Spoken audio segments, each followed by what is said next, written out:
Okay အားလုံးပဲမင်္ဂလာပါနောက်ဆုံးတော့ဗီဒီယိုလေးတစ်ပုဒ်လုပ်ပြခဲ့ပြီပေါ့နော်ကျွန်တော်ဒီဗီဒီယိုမရိုက်ခင်စဉ်းစားနေရတော့ဗီဒီယိုလုပ်ချင်တယ်ဆိုပြီးစဉ်းစားနေရတော့အချိန်တော့အရန်ကြာခဲ့ပြီပေါ့နော်ဘာဗီဒီယိုလုပ်ရင်ကောင်းမလဲစဉ်းစားရင်နဲ့နောက်ဆုံးတော့ဗီဒီယိုလေးတစ်ပုဒ်တော့ဖန်တီးဖြစ်ခဲ့ပြီပေါ့နော်ကျွန်တော်ကအခက်ခဲတွေဗီဒီယိုလုပ်ဖို့အတွက်အခက်ခဲတွေကတော့အများကြီးရှိတာပေါ့နော်အဲ့လိုစိုက်တယ်ဖြစ်ပြီးသွားတာတွေနော်အခက်ခဲတော့အများကြီးရှိတာပေါ့ဘာအခက်ခဲလဲဆိုတော့ကျွန်တော်ဗီဒီယိုရိုက်လို့မတက်ဘူးပထမတစ်ချက်ဒုတိယတစ်ချက်ကအရေးကြီးဆုံးကျွန်တော် edit ပိုင်းနည်းနည်းလေးအားနေတယ်မို့လုံးဝမတက်ဘူးဆိုတော့ဒီဟာကကျွန်တော်ရဲ့ပထမဆုံးဗီဒီယိုလေးဖြစ်တဲ့အတွက်ပြီးတော့ edit ကလည်းရန်တမ်းပြီးလုပ်ရတာဖြစ်တဲ့အတွက်တိခံပြီးတော့ကြည့်ပေးကြပါဗျာနော်ဗီဒီယိုရဲ့အကြောင်းအရာကတော့ကျွန်တော်လည်း crazy ဖြစ်တဲ့ကျွန်တော်လည်းနည်းနည်း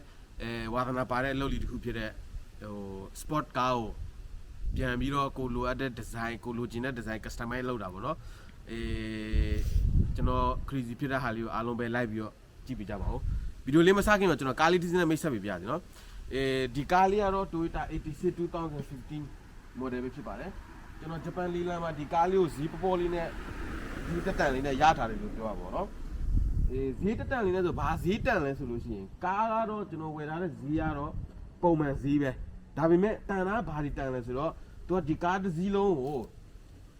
သူ customize ပြန်လုပ်ပြီးသားအပြင်ပိုင်းပေါ့အတွင်းပိုင်းတော့သူဘာမှမလုပ်ထားသေးဘူးအပြင်ပိုင်းမှာသူ customize လုပ်ထားတယ်သူ bumper တွေချိန်ထားတယ် skirt တွေချိန်ထားတယ်အနောက် bumper ရှေ့ bumper ချိန်ထားတယ်ပြီးတော့ sticker တွေထည့်ထားတယ်အလွိုင်းတွေချိန်ထားတယ်ပြီးတော့ short bar တွေချိန်ထားတယ်သူအပြင်ပိုင်းကားတစ်စီးလုံးသူပြန်ရွှိုင်းထားတယ်ပေါ့နော်ဘာတန်တယ်လဲပြောမယ်ဆိုတော့ကျွန်တော်ဒီကားကိုဝယ်တာပုံမှန်ဈေးအတိုင်းပဲပေါ့နော်ပုံမှန်ဈေးမဲ့တယ်ပဲဝယ်ထားတာဒါပေမဲ့ဒီပြန်ဆင်လာတဲ့ဟာတွေကကျွန်တော်တို့ဂျပန်မှာဆိုလို့ရှိရင်ကားတစ်စီးကကားကဈေးအလောက်မကြည့်ဘူးဒါပေမဲ့သူ့ပြန်ဆင်ရတဲ့ဈေးတွေကအရန်ဈေးကြီးတယ်ကျွန်တော်တို့ဒီကားကိုဝယ်ပြီးတော့ကိုပြန်ဆင်မယ်ဆိုလို့ရှိရင်ဒီပြန်ဆင်တဲ့ဈေးတွေပဲကားတစ်စီးနီးပါးလောက်ပြန်ကုန်ကြတော့ဗောနော်ဈေးအရန်ကြီးတယ်ဒါဒီမှာဘာတန်သွားလို့ဆိုတော့ကျွန်တော်ဒီဟာတွေ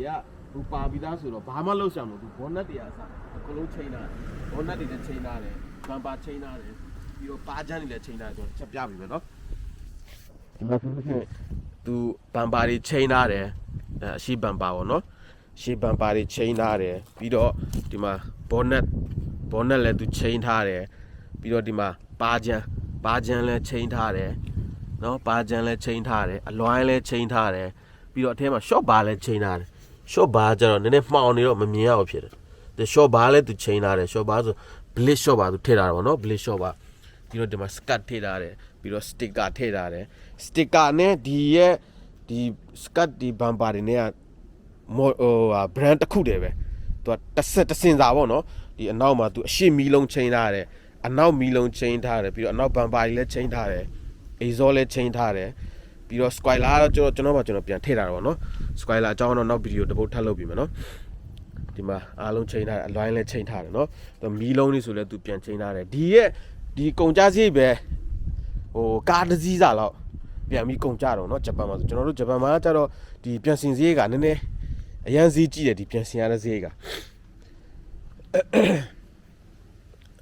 နောက်ပြီးဒီမှာသူဘာ brand တုံးထားလဲဆိုတော့ Rowan ဆိုတဲ့ brand ကိုတုံးထားတယ်ကျွန်တော်ဂျပန်မှာဆိုလို့ရှိရင်ကျွန်တော်တီးသလောက်ပေါ့နော်ကျွန်တော်တီးသလောက်ဆိုလို့ရှိရင် Rowan ရှိမယ်ပြီးတော့နောက်တစ်ခု Modelista ရှိမယ်အဲ့နှစ်ခုရှိတယ်ကျွန်တော်တီးသလောက်ပေါ့နော်စာ brand တွေလည်းအများကြီးရှိပါသေးတယ်အဲ့နှစ်ခုတွေမှာမှဒီ Rowan ကျတော့ဒီ Modelista ကျတော့သူကနည်းနည်း luxury ဘက်ကိုသွားတယ်လက်စီနဲ့ရင်လေးနဲ့လှတာပေါ့နော်လက်စီဒီဘက်ကိုနည်းနည်းသွားတယ်အများပြည့်လက်စီဒီကားတွေမှာပဲတတ်ထားများတယ်ဒီ Rowan ကျတော့သူက crazy ဘက်နည်းနည်းသွားတယ် crazy style နည်းနည်းဆန်တယ်ပေါ့နော်ကျွန်တော်တို့ဒီဂျပန်လူငယ်တွေတော်တော်များသူတို့ကားဝယ်ပြီးကားတစ်စီးပြန်ဆင်မယ်ဆိုလို့ရှိရင်တို့ဒီ Rowan တစ်စိတ်ကိုသုံးတာများတယ် Rowan ကျတော့ဒီလိုမျိုးဒီဇိုင်းလန်းလေးတွေပေါ့နော် crazy ဆန်တဲ့ဒီဇိုင်းလေးတွေကျွန်တော်ဆိုရင်လည်းဒါမျိုးပို့ပြီးတော့ကြိုက်တယ်ပေါ့နော်ဆိုတော့ဒီနေ့ဗီဒီယိုရဲ့အကြောင်းအရာလေးကဘာလဲဆိုတော့ကျွန်တော်ဒီကားကိုဒါကဝယ်တဲ့ original အတိုင်းပေါ့နော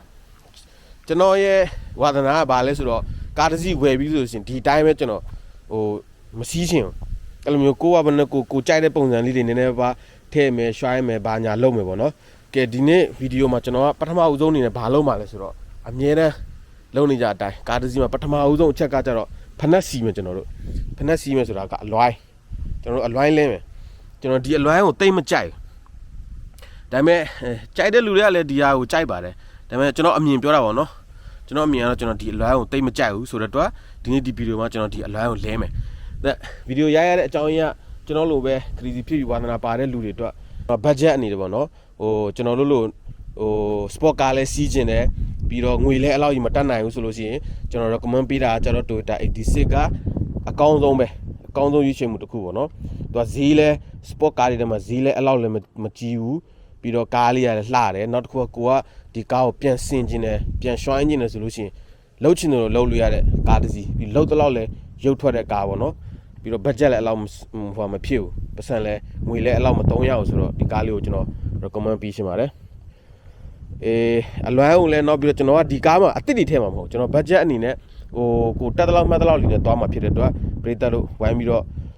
ဟိုဝေဖန်မိကြပါဦးเนาะ okay ဒါဆိုလို့ရှိရင်ကျွန်တော်တို့အလွမ်းလေးစပြီးတော့ချိန်လိုက်ရအောင်เนาะ okay ကျွန်တော်တို့အလွမ်းချင်းမှာအလွမ်းကနှစ်ဘိန်းလုံးနှလုံးချင်းမှာဖြစ်တဲ့အတွက်တစ်ခါတည်းနှလုံးလုံးထောက်မှာပေါ့เนาะကျွန်တော်တို့ရှင်းမှာတဘိန်းကြီးထောက်မယ်ဆိုပြင်မှန်းလေဆိုတော့တစ်ခါတည်းနှလုံးကျွန်တော်တို့နှလုံးထောက်မယ်ဂျိုက်ထောက်တဲ့အချိန်မှာနည်းနည်းဒီမှာတန်ပေါင်လေးရှိတယ်အဲ့ဒါလေးချက်တော့ view side ပေါ့နော်ပြီးတော့စန်တာလည်းကြောက်ပြီစန်တာမကြိုက်နေဒီကောင်ရှော့ကြတာပဲဖြစ်တတ်တယ်နော်အဲ့ဒါလေးနည်းနည်း view side ပေါ့ကျွန်တော်တို့ lift ဒီပါနေမတုံးတော့ကိုကကိုအိမ်မှာလှုပ်တဲ့နီးနဲ့ပဲတော့ရမယ်နော်အိမ်မှာလှုပ်တဲ့နီးနဲ့ဆိုနည်းနည်းတော့ပြင်မှန်းပဲ lift ဒီပါနေဆို lift နဲ့မှားလိုက်စေတခါလေလီလုံးချိန်လို့ရတာပေါ့နော်ကျွန်တော်နည်းနည်းချောတယ်လိုက်ပြီးချွတ်လိုက်ရ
โอเค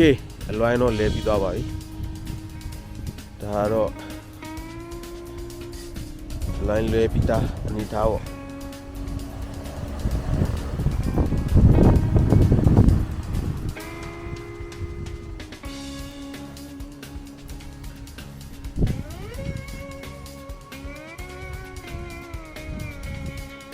ကျွန်တော်ကတော့ဒီလိုမျိုး look လေးကိုပို့ပြီးသဘောကျတယ်ဒီ style လေးကိုတယောက်နဲ့တယောက်အကြိုက်တော့မတူဘူးပေါ့နော်ချိုးဒီကြောက်လဲခုနအလွိုင်းလေးကိုပူကြိုက်တယ်ကျွန်တော်ကကျတော့ဒါမျိုး style လေးကိုပူကြိုက်တယ်ငယ်ချင်းတို့လည်းဘယ်လို style လေးကြိုက်လဲကျွန်တော်အမြင်ကပြောရင်တော့ဒီအလွိုင်းဒီလို style က sport car နဲ့ပူပြီးတော့ life မှုရှိတယ်လို့ထင်တာပေါ့နော်နောက်ပြီးတော့ကျွန်တော်တို့အလွိုင်းလဲပြီးချင်းပထမဆုံးလောက်ရမယ့်အရေးကြီးတဲ့အချက်တစ်ချက်ရှိတယ်အဲ့ဒါဘာလဲဆိုတော့ဟို balance ကျွန်တော်အလွိုင်းရဲ့ balance ချိန်ရအောင်ဆို balance မချိန်မနဲ့ဒီတိုင်းမောင်းမယ်ဆိုလို့ရှိရင်ဘာဖြစ်တတ်လဲဆိုတော့ကားကဘယ်စီယာတိုင်းကဘယ်ဘက်ကိုသွားလိုက်ညာဘက်ကိုသွားလိုက် ဒဲမသွားဘူးဒဲကိုဖမ်းလို့မရဘူးဘယ်သွားလိုက်ညာသွားလိုက်အဲ့လိုမျိုးတွေဖြစ်တတ်တယ်ဆိုတော့ကျွန်တော်တို့ပြီးတော့ဒီကောင် use ပဲဖြစ် new အသစ်ဝယ်တာပဲဖြစ်ကျွန်တော်တို့ line တက်ပြီးချင်းကတော့ balance ချိန်ရတယ် balance ချိန်တဲ့ခါသူတို့ကဘာလို့ဆိုတော့ဒီလိုဒီလိုခဲပြားလေးတွေသူတို့ကတ်ပေးတာ balance ချိန်ရမယ်နောက်ပြီးတော့ကျွန်တော်ကအခုဒီကောင်ဘာလို့အဲ့လဲဆိုတော့ဒီအလွမ်းကို use ဝယ်တာဖြစ်တဲ့အတွက်တာယာတိတ်မကောင်းတာယာပန်းတိတ်မကောင်းဆိုတော့ကျွန်တော်တာယာလဲရမယ်ဆိုတော့နောက်မှပဲဒီတာယာလဲရင်းနဲ့လောလောဆယ်ကတော့နည်းနည်းမောင်းလို့ရသေးတယ်ဆိုတော့တာယာလဲရင်းနဲ့ balance လေးတစ်ခါတည်းချိန်လိုက်ပါဘောနော် Okay ဒီနေ့ဗီဒီယိုလေးကတော့ဒီလောက်ပါပဲဒီဗီဒီယိုလေးကတော့ပထမဆုံးဗီဒီယိုလေးဖြစ်တဲ့အတွက်လိုအပ်ချက်တွေမှာအများကြီးအမှားယွင်းတွေအများကြီးနဲ့ဗီဒီယိုလေးကတော့ပြီးဆုံးသွားခဲ့ပါပြီ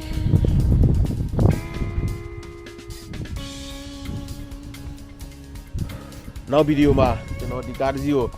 ဘာတွေထပ်ပြီးတော့ဖြည့်ဆည်းအောင်မလဲဆိုတာကိုဆက်လက်စောင့်ကြည့်ပေးပါလို့နော်ဘာတွေလိုအပ်လဲလိုအပ်ချက်တွေကိုလည်းတကယ်ချင်းတို့ comment မှာမှန်းသွားပြီးခဲ့ဦးနော် Okay ဒီနေ့ဗီဒီယိုကတော့လောက်ပဲနောက်ဗီဒီယိုမှာဆက်တွေ့ကြမယ်နော် Okay see you in my next video thank you bye bye